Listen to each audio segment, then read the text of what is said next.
Halo kaum mager semua dimanapun anda berada, gimana kabarnya? Kembali lagi bersama saya Boy. Kali ini saya akan membahas sebuah alur cerita film survival kisah nyata yang sangat seru dan menegangkan sekali. Yang mana film ini menceritakan tentang sekelompok awak kapal yang terdampar di sebuah pulau terpencil karena kapal yang mereka tumpangi terbakar dan karam. Karena ternyata di pulau itu tidak ada makanan, mereka pun memutuskan kembali berlayar mencari jalan pulang. Dan saking kelaparannya mereka sampai memakan mayat temannya sendiri demi bertahan hidup. Lalu apakah mereka berhasil kembali pulang ke kampung halamannya atau malah mati di tengah samudra? Oke, kita simak aja alur ceritanya. Cerita berlatar belakang pada tahun 1850, di mana kala itu sebelum ditemukannya minyak di bawah tanah, semua orang menggunakan minyak dari ikan paus untuk segala aktivitas sehari-hari dari mulai tahun 17-an. Dan setiap bulannya para pengusaha minyak akan pergi berlayar bersama krunya untuk berburu paus di samudra. Desas-desus tentang adanya paus Moby Dick terdengar ke berbagai penjuru dunia.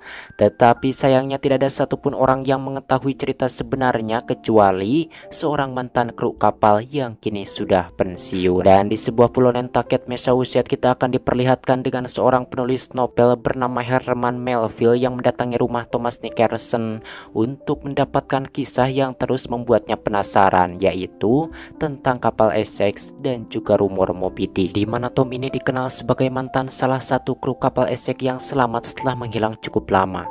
Namun setelah kejadian itu Tom pun menjadi pribadi yang tertutup. Dan menurut kabar Tom juga merupakan satu-satunya saksi yang masih hidup. Namun sayangnya Tom memilih bungkam, tak pernah menceritakan masa-masa saat perburuannya. Kemudian Herman pun kembali menawarkan kesepakatan untuk membeli ceritanya itu dan menjadikannya sebuah novel yang menurutnya akan sangat laris terjual. Akan tetapi di sini Tom menolak bercerita karena berdasarkan dari penyelidikan perusahaan saat itu sudah jelas kalau kapal Essex hanya tenggelam biasa. Dan di sini hampir saja Herman putus asa setelah Tom mengusirnya. Namun beruntungnya istri Tom berhasil membujuk agar Tom menerima kesepakatan itu demi meringankan beban yang selama ini dirinya pendam, sekaligus untuk biaya hidup mereka berdua sehari-hari.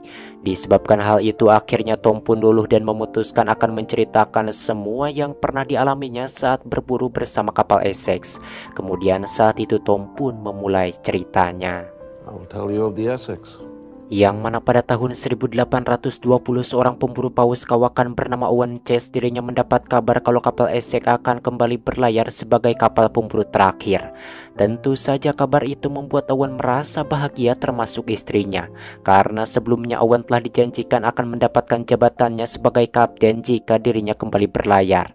Dan semua itu tentunya sangat diharapkan oleh Owen, karena jika dirinya diangkat menjadi kapten pastinya kehidupannya bisa menjadi lebih baik. Dan dirinya bisa tinggal di rumah yang bagus yang khusus diberikan oleh perusahaan untuk seorang kapten. Good morning, Mr. Chase. Mr. Mason. Namun sayangnya saat bertemu bosnya yang bernama Mason, Owen hanya diangkat sebagai klasi pertama. Dan yang menjadi kaptennya adalah George Pollard, anak dari seorang pengusaha kaya raya yang juga merupakan turunan pemburu ikan paus. Ternyata alasan Mason tidak jadi mengangkat Owen sebagai kapten disebabkan dirinya mendapat sokongan dana besar dari keluarga Pollard. Menerima kenyataan itu, di sini Owen pun sangat kecewa dan tidak mau menerima kesepakatan itu. Karena selain Mason mengingkari janji, Pollard juga adalah anak baru yang tidak punya banyak pengalaman di lautan. Melihat Owen kecewa, akhirnya sebagai permintaan maaf Mason pun menawarkan gaji yang sangat besar. Dan setelah berpikir sejenak akhirnya Owen pun setuju, walaupun di dalam hatinya dirinya tidak begitu senang. Singkatnya hari yang mereka tunggu pun tiba, dan sebelum pergi ke pelabuhan Pollard pun diberi arahan terlebih dahulu oleh ayahnya agar tegas dalam memimpin dan juga membawa nama baik keluarga. Sedangkan istri Owen mengantarnya sampai di dermaga sembari cemas karena ditinggalkan saat sedang mengandung. Dengan diiringnya doa dari semua anggota keluarga, kru yang ditinggalkan mereka pun mendayung perahunya menuju kapal Essex. Di mana saat itu Tom kecil yang baru pertama kali ikut berburu paus dibuat terpukau dengan lencana yang digunakan para awak. Yang mana salah satu temannya mengatakan kalau lencana itu bisa didapatkan jika Tom mampu menembak paus sampai berhasil ditangkap. Tom menyampaikan kalau suatu saat nanti dirinya pasti akan bisa mendapatkan rencananya sendiri. Sementara itu Owen dan Polar mereka pun sepakat untuk tetap saling mengingatkan. Setelah perlengkapan semua sudah disiapkan, Polar pun langsung memerintahkan agar jangkar segera ditarik. Kemudian Owen selaku klasik pertama pun langsung mengarahkan setiap kru untuk melakukan tugasnya masing-masing. Di sini pengarahan benar-benar sepenuhnya dilakukan oleh Owen, dari mulai pengecekan, pembagian tugas, bahkan ketika ada masalah dalam layar, Owen dengan cekatan langsung menanganinya. Melihat skill Owen, Polar yang belum berpengalaman pun langsung merasa sedikit iri, dan rasa irinya itu dirinya tunjukkan saat makan malam. Yang mana di depan teman Owen yang bernama Matthew Joy, Polar pun mulai menyinggung tentang ayah Owen yang dipenjara sekaligus kehidupan Owen yang diadopsi oleh keluarga pembisnis minyak. Merasa suasana mulai tak enak, akhirnya Owen yang belum selesai makan pun langsung meninggalkan ruangan itu. Setelah makan malam, Owen pun memanggil Tom yang terlihat mabuk laut. Ternyata Owen punya cara sendiri untuk mengantisipasinya. Kemudian saat itu dirinya pun menjinjing Tom dan hampir menjatuhkannya ke laut. Tentunya di sini Tom pun panik dan berteriak, namun ternyata hal itu berhasil meredakan mabuk yang dialami Tom. Setelah itu mereka pun mengobrol, dan di sini Tom memberitahukan kalau dirinya sudah tak punya orang tua lagi alias yatim piatu. Mendengar itu Owen mengatakan kalau saat ini keluarga Tom adalah semua awak yang berada di kapal. Keesokan harinya saat mereka semua sedang bekerja, tiba-tiba Polar memerintahkan untuk menurunkan semua layar agar kapal mereka melaju lebih cepat. Mendengar itu Owen yang melihat ada badai di depan pun memperingatkan kalau hal itu justru akan berbahaya dan beresiko membuat tiang layar patah. Tak lama kemudian apa yang ditakutkan Owen pun benar terjadi, di mana angin begitu besar membuat kapal oleng dan tak bisa dikendalikan, di mana badai besar itu pun memporak-porandakan kapal yang melaju kencang.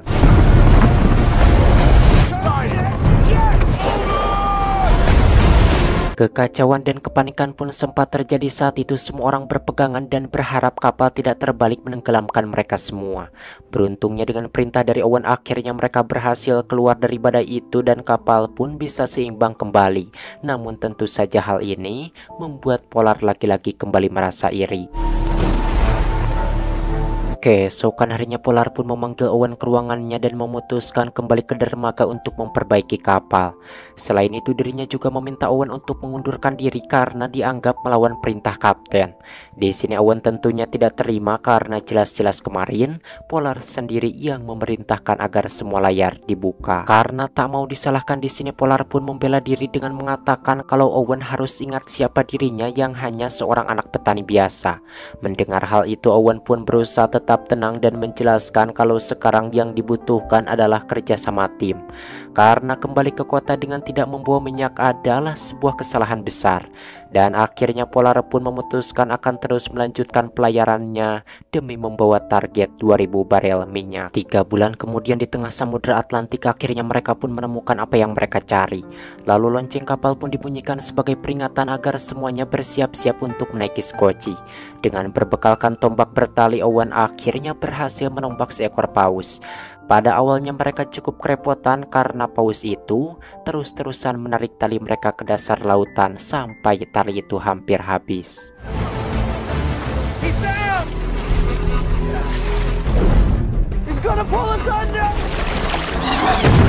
Untungnya dengan insting yang kuat, ketika beberapa meter lagi tali mereka akan habis, paus itu pun kelelahan dan kembali ke permukaan.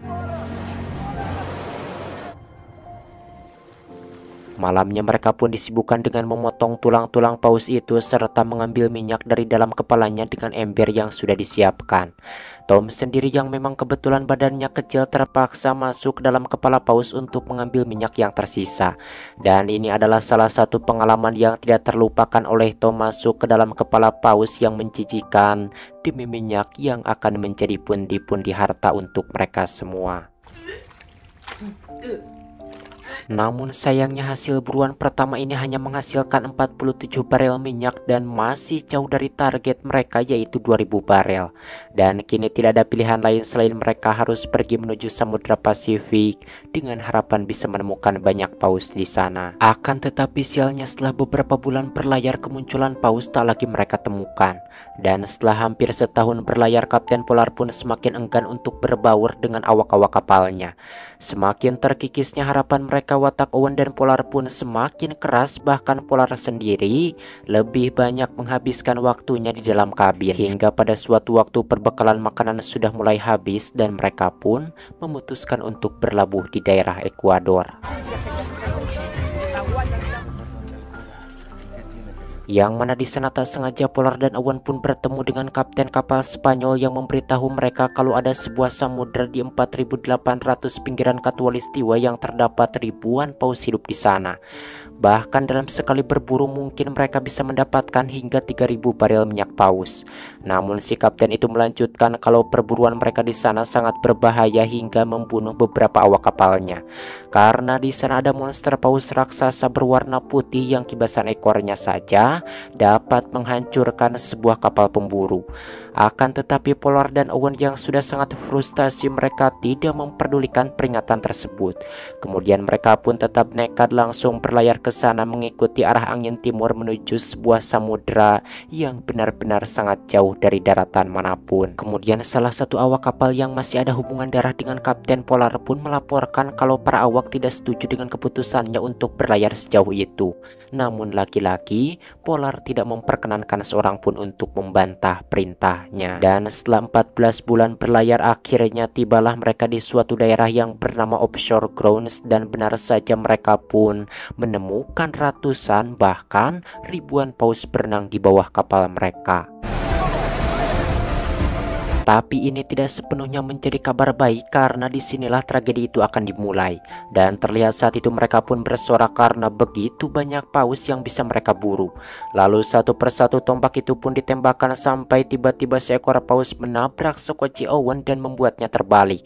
Ternyata apa yang diceritakan oleh Kapten Spanyol itu memang benar adanya, karena ekor paus itu benar-benar besar dan muncul tepat di hadapan mereka. Di sini Owen yang barbar bukannya takut melainkan malah kembali ke kapal untuk memperbaiki skocinya dan berniat kembali berburu. Namun tiba-tiba saja kapal mereka bergoyang dan tak lama kemudian bagian bawah kapal bocor. Kapal besar mereka kini benar-benar diserang Moby Dick yang marah dengan kehadiran para pemburu. Kemudian Owen pun berusaha untuk membunuh paus tersebut dengan menombaknya. Namun karena paus itu sangat besar tenaganya, membuat tiang layar potong sekaligus menghancurkan kapalnya. Menyadari bahaya itu, lalu mereka pun bergegas mengangkut apapun yang bisa diselamatkan ke atas sekoci, mengingat kapal mereka akan segera terbakar karena minyak-minyaknya tumpah. Tak lama kemudian akhirnya kapal The Essex pun terbakar dan karam di depan mata para awak kapal.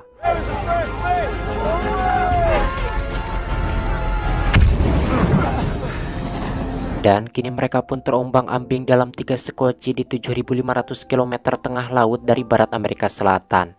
Di mana saat itu Henry, salah satu awak kapal sekaligus sepupu Polar yang sejak awal sempat memperingatkan mereka, tiba-tiba menodongkan sebuah pistol ke arah Owen. Karena dirinya menganggap kalau semua ini adalah hasil dari keputusan Owen. Namun untung saja Polar berhasil menenangkannya. Put it down. Kini sudah 12 hari mereka pun terapung di atas sekoci dengan hanya berbekalkan kompas dan juga peta. Di sini mereka pun berharap bertemu dengan angin barat supaya bisa sampai ke pulau terdekat. Dan saat malam hari sekoci mereka pun kembali diterjang badai besar, dan di sana para awak kembali melihat paus monster itu berada di tengah-tengah ombak. Akibat badai yang besar itu, Joy pun terluka karena benturan di kepalanya. Dan di hari ke-34 perbekalan mereka pun semakin menipis, membuat mereka perlahan-lahan semakin lemas. Beruntungnya dalam keadaan semacam itu tiba-tiba mereka melihat ada pulau yang tak jauh dari mereka.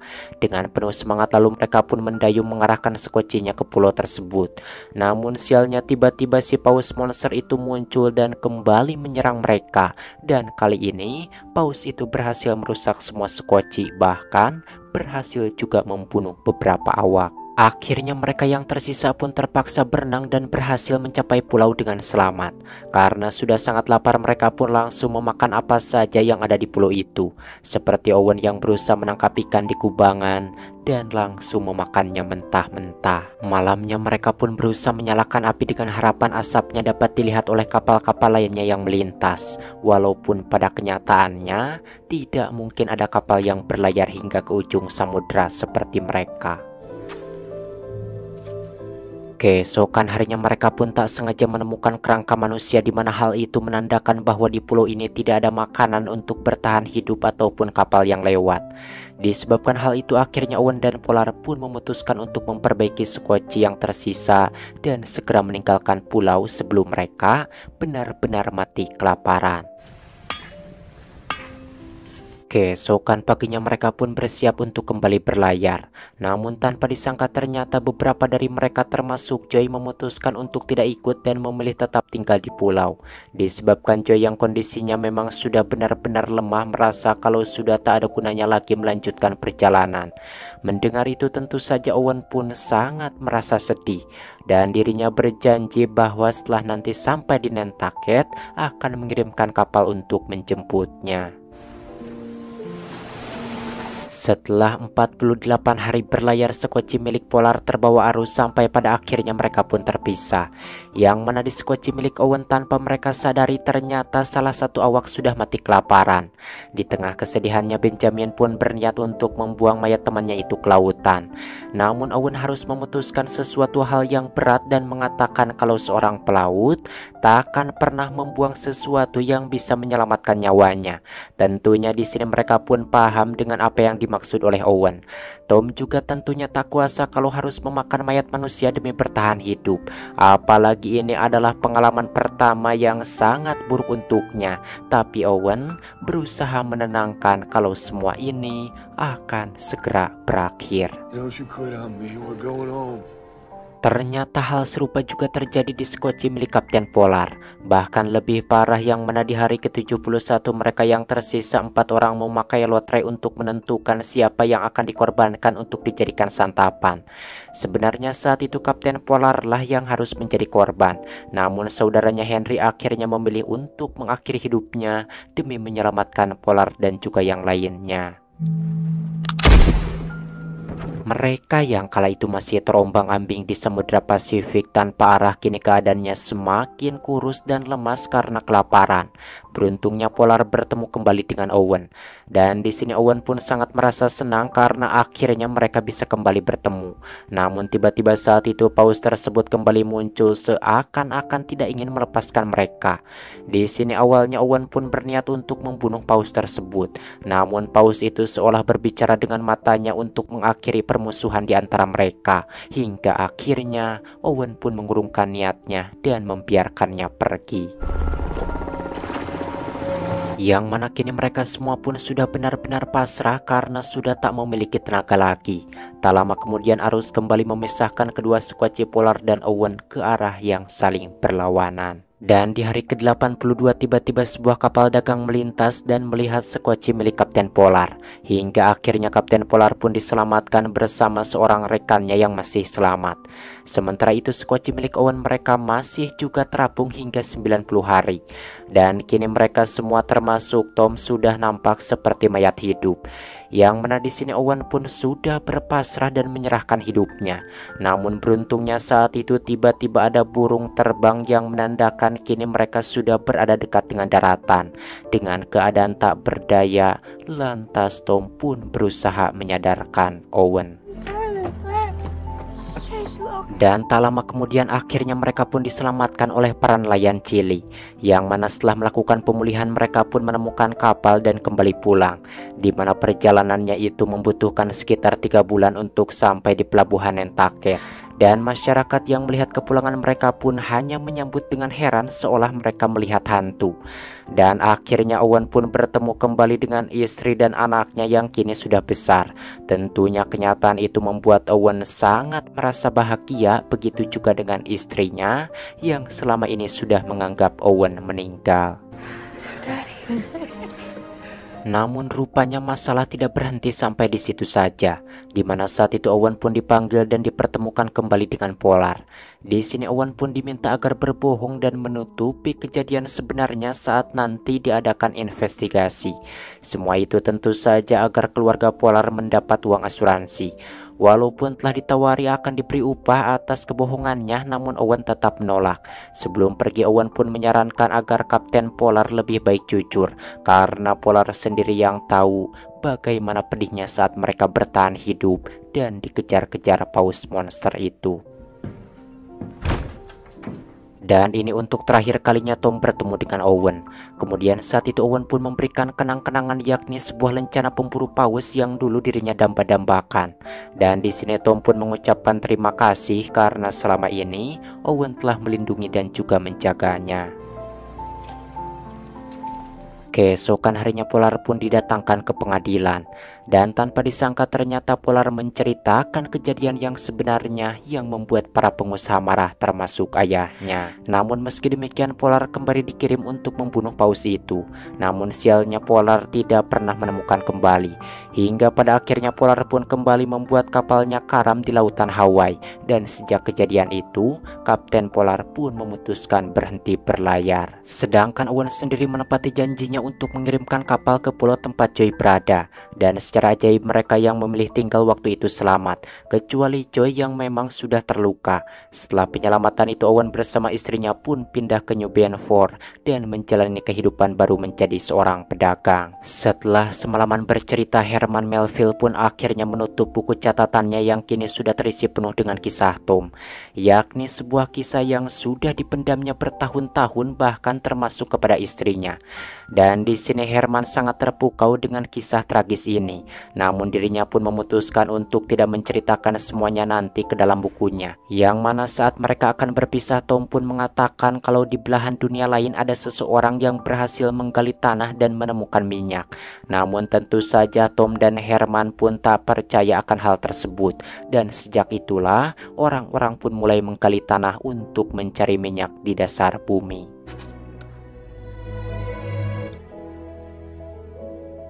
Tamat ending yang sangat meminyak bumi dan meminyak paus kan.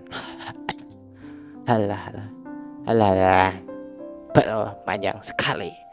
Bagaimana menurut kalian tentang film ini? Silahkan saja tulis di kolom komentar.